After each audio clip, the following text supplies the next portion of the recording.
Trabalhar embarcado é um dos ofícios mais desafiadores que existem. O profissional passa dias longe da família, enfrenta condições severas de isolamento e muitas vezes lida com riscos permanentes à sua integridade física. Por isso, a legislação trabalhista reconhece uma série de adicionais e compensações específicas para quem atua no regime offshore, seja em plataforma de petróleo, embarcação de apoio marítimo, navio de cabotagem, mas ainda há muita dúvida sobre quais são esses direitos e quando que eles se aplicam e o que fazer quando a empresa tenta suprimir ou até te confundir com essas verbas.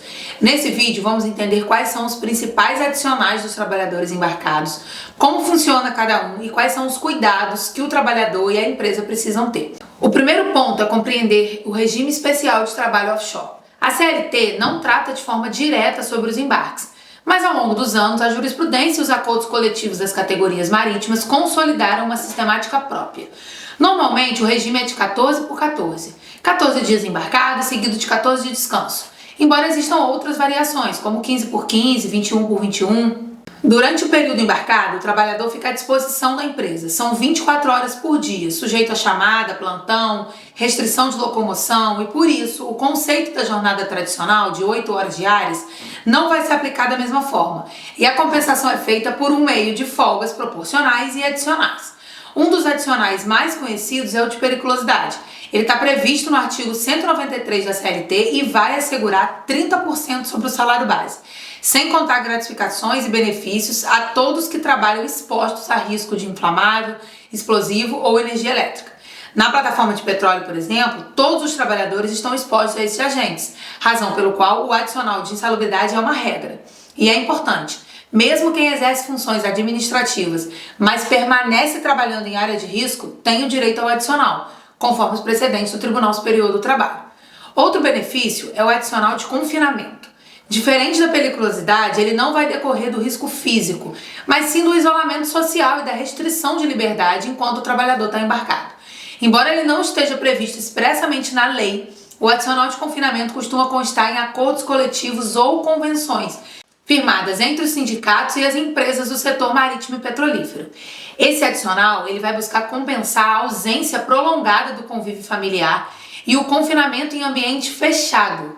Esse adicional busca compensar a ausência prolongada do convívio familiar e esse confinamento em ambiente fechado e vai variar de 10% a 40% do salário. Quando a empresa deixa de pagar, o empregado pode exigir judicialmente, apresentando o acordo coletivo vigente e o histórico dos embarques.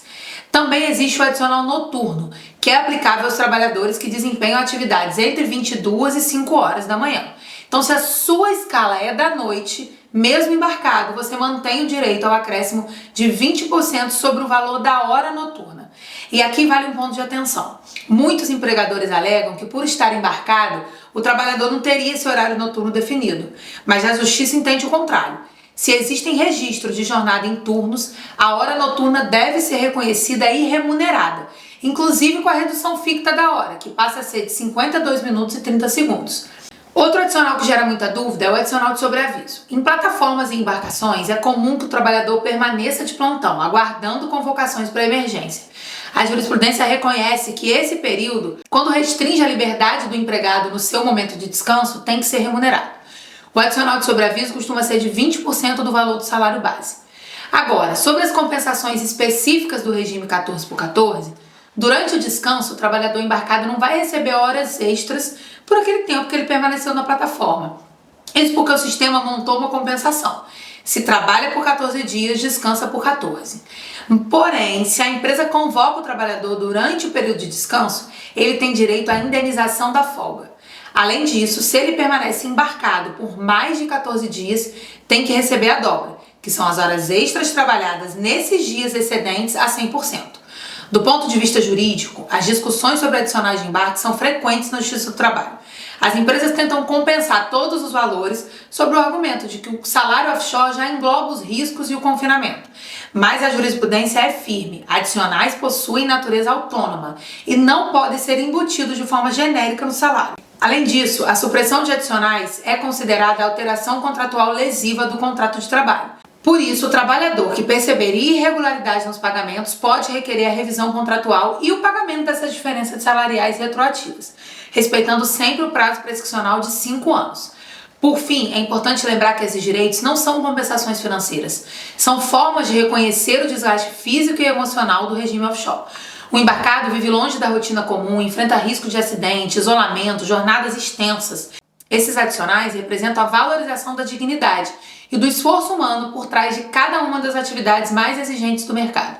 Se você trabalha embarcado, revisa seu contra-cheque, confirma se os adicionais estão sendo pagos corretamente. Se houver dúvidas ou desconto indevido, procure uma orientação jurídica especializada. E lembre-se, os direitos de quem trabalha no mar são tão legítimos quanto os direitos de quem trabalha em terra.